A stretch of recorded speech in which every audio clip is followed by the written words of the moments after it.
Vamos agora ao professor Paulo Moura, vamos às notícias com o professor Paulo Moura, os bastidores com o professor Paulo Moura. Vamos lá, Davi da Luz.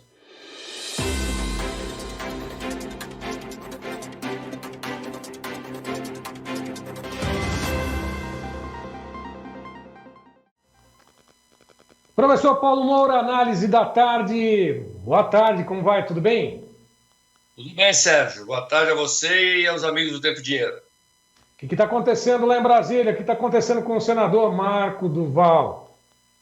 Olha, as três versões que circulam aí são de que ele estaria com algum problema, algum distúrbio de origem psicológica, devido ao comportamento errático que ele está apresentando.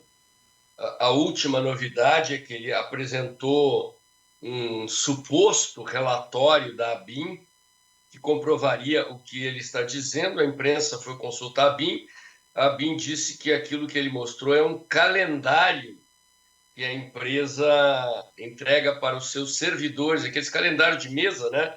Que fica para o servidor ali agendar alguma coisa, acompanhar as datas, e não é relatório coisa nenhuma. Muito estranho, mais uma do senador. A outra é de que ele seria um agente duplo, né? Servindo ou a Alexandre de Moraes ou a Bolsonaro.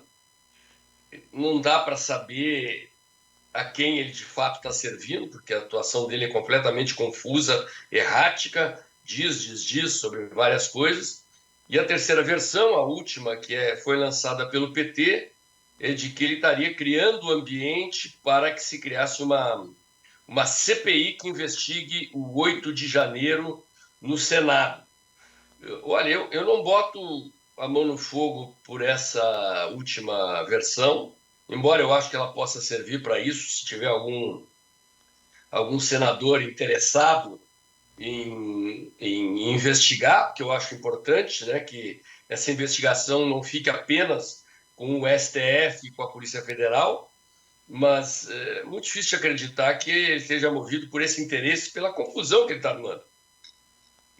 Ele começou o mês de janeiro indo aos acampamentos, indo ao ginásio da Polícia Federal visitar os presos, fez vídeos lá de dentro. Eu já acho estranho que ele tenha sido o único a conseguir entrar lá, porque outras pessoas, os advogados conservadores, só conseguiram entrar lá uma semana, 10 dias depois que as pessoas estavam presas, e se apresentou como defensor das pessoas que estavam lá, e imediatamente depois ele se transforma de paladino, defensor dos injustiçados, em acusador do presidente Bolsonaro, que, segundo ele, teria participado de uma reunião com Daniel Silveira, onde Bolsonaro teria sugerido que o ministro Alexandre de Moraes fosse gravado e que teria sido discutido um golpe de Estado.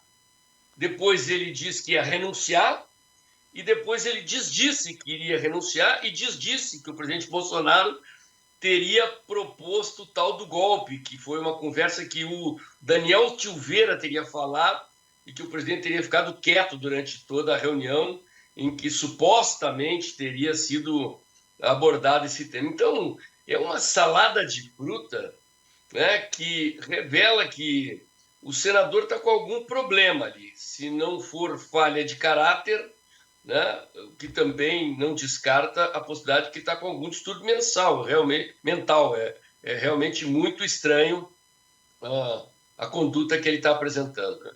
Agora, professor, a quem interessa essa questão do Marcos Duval, né? Um agente duplo, né? Pode ser ou não, essa questão da insanidade dele, que está sendo questionado, a sanidade, a promoção de uma CPI do dia 8, lógico, para poder conturbar um pouquinho mais o ambiente. A quem está interessando essa atuação? Porque está desviando a atenção de mais outras situações. Né? Será que isso é um pano de fundo para que outras condições aí que estão sendo adotadas pelo Planalto Central, pelo atual governo, sejam desviadas as atenções? Qual a avaliação que o senhor faz?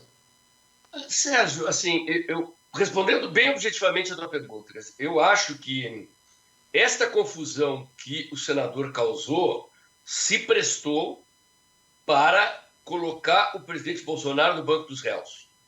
Quer dizer, o governo e o STF vêm tentando emparedar o presidente e acusar o presidente de golpismo sem prova nenhuma. Então, no momento em que o senador faz um estardalhaço dessa maneira e acusa o presidente, é um senador da República. Né? Imediatamente, o que aconteceu? Alexandre de Moraes determina que a Polícia Federal ouça. E, obviamente, isso vai para o inquérito que está sendo aberto para investigar o 8 de janeiro. E está na cara que Flávio Dino, que o governo federal e que o STF estão querendo tornar o presidente inelegível ou até prendê-lo. Então, isso gera um pretexto para investigarem o presidente. Então, eu responderia desta forma. O que o senador está fazendo interessa ao PT, interessa ao STF. Agora, a oposição tem interesse numa CPI. Exatamente porque hoje as investigações e as versões, as narrativas que estão sendo criadas sobre o que de fato aconteceu no dia 8 de janeiro são narrativas que visam emparedar os conservadores, proteger o governo e proteger o STF. E o governo tem explicações a dar, porque é muito estranha a facilidade com que as pessoas entraram no Palácio Presidencial. Não tem justificativa para aquilo ali. O sistema de segurança do Palácio, dos três, do Congresso Nacional, do STF. Agora, no Palácio do Presidente da República, entraram passeando. Quer dizer, cadê o batalhão da Guarda Presidencial? Cadê a ABIN, o GSI, nomeados pelo Lula, porque já tinha uma semana de governo? Né? Então, eu acho que o governo e o STF não têm interesse em que se abra uma CPI para investigar isso. E acho que se os senadores de oposição estão dispostos a fazer oposição, eles têm que dividir essa bola, têm que convocar essa CPI e botar uma lupa aí para investigar de fato, né? Obviamente que é injustificável a invasão e a depredação dos palácios, né? Nós sempre defendemos aqui no canal a democracia, as manifestações democráticas, pacíficas, dentro da lei, e é inadmissível, e houve excessos, assim como é possível que tenha havido infiltrados. Sim. Né? Manifestação de massa sempre tem lá o pessoal mais destemperado, mais controlado, e agora há sobradas desconfianças de que houve infiltrados, né? E acho que uma CPI seria saudável para que a narrativa e a investigação não fique só na mão do governo. Tem muita situação a ser esclarecida, sem dúvida nenhuma, e também aí o obstáculo que está sendo colocado para poder evitar ou impedir uma CPI, esclarecer a fundo aquilo que está acontecendo, o que aconteceu no dia 8 de janeiro. Professor, mais uma vez, muito obrigado. Segunda-feira a gente volta com mais tempo para poder abordar o que vai acontecer na próxima semana, que antecede o Carnaval, mas o país não para não. Obrigado, viu? Um abraço. É isso, Sérgio. Um abraço, até a próxima.